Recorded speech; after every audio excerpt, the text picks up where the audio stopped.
નમસ્કાર વિદ્યાર્થી મિત્રો, આજે આપણે ધોરણ 12 ઇતિહાસ વિષયની અંદર બોર્ડ એક્ઝામ 2025 માટેના પેપરનું સોલ્યુશન કરીશું, જે ખરેખર તમને ખૂબ જ ફાયદારૂપ થશે અને ખરેખર આઈએમપી પ્રશ્નો જે છે એનો આની અંદર સમાવેશ કરેલો છે. તો આપણે એમસીક્યુની વાત કરીએ તો પહેલો એમસીક્યુ છે, સુરેન્દ્રનાથ સેને મહાવિદ્રોહ અંગે કયું પુસ્તક લખ્યું હતું? તો 1857 નામનું પુસ્તક લખ્યું હતું. ગાંધીજીનો અક્ષરદેહ પ્રકાશિત કરનાર સંસ્થા કઈ છે? તો નવજીવન પ્રકાશન છે. પ્લાસીનું યુદ્ધ ક્યારે થયું હતું? તો 1757માં થયું હતું. હૈદરાબાદ રાજ્યનો સ્થાપક કોણ છે? તો નિઝામ ઉલ મુલ્ક છે.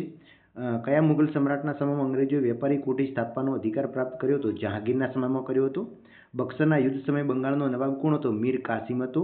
રેગ્યુલેટ એક્ટ ક્યારે અમલમાં આવ્યું? 1773માં અમલમાં આવ્યું. કયા ગવર્નર જનરલ ભારતમાં પોલીસ તંત્રની શરૂ કરનાર હતા? તો કોર્નવોલિસે કરી હતી.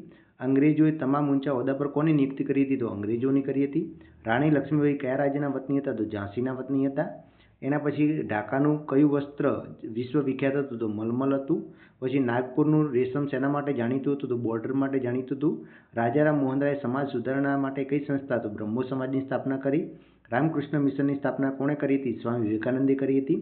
મોહનલાલ કામેશ્વર પંડ્યાએ કોના પર બોમ્બ ફેંક્યો હતો? તો વાઇસરોય મિન્ટો અને લેડી મિન્ટો ઉપર. સ્વરાજ મારો જન્મસિદ્ધ અધિકાર છે આ સૂત્ર બાળ ગંગાધર તિલકનું હતું. ભારતે પ્રથમ અણુ લડાકો પોખરણ ખાતે કર્યો હતો.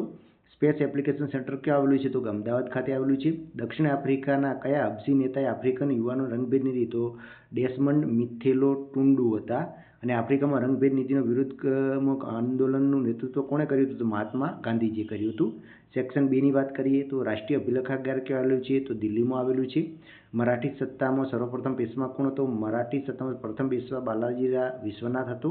પછી બ્રિટિશ હિન્દમાં સુપ્રીમ કોર્ટની સ્થાપના 1773માં થઈ હતી. મુંબઈ ટાપુ અંગ્રેજો કોની પાસેથી મળ્યો હતો? પોર્ટુગીઝો પાસેથી મળ્યો હતો.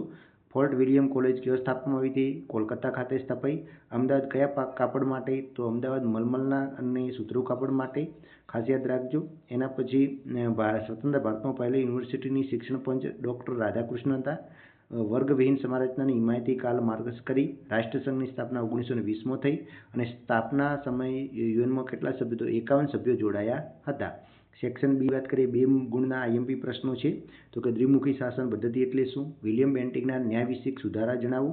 પછી નવી એલફિડ રાઇફલની કારતૂસમાં કેવી ચરબીનો ઉપયોગ થતો હતો? રામકૃષ્ણ મિશનની સ્થાપના ક્યાં અને કોના દ્વારા થઈ? રાજારામ મોહન રાય રાજાની પદવી કોણે આપી? સમજાવો સ્વદેશી આંદોલન. નોંધ લખો શ્યામજી કૃષ્ણ વર્મા. સાયમન કમિશન વિરુદ્ધ શા માટે કરવામાં આવ્યો? નવ જાગૃતિ એટલે શું? અમેરિકાના કયા નૌકા મથક પર જાપાને બોમ્બ ફેંક્યો? ઠંડુ યુદ્ધ એટલે શું?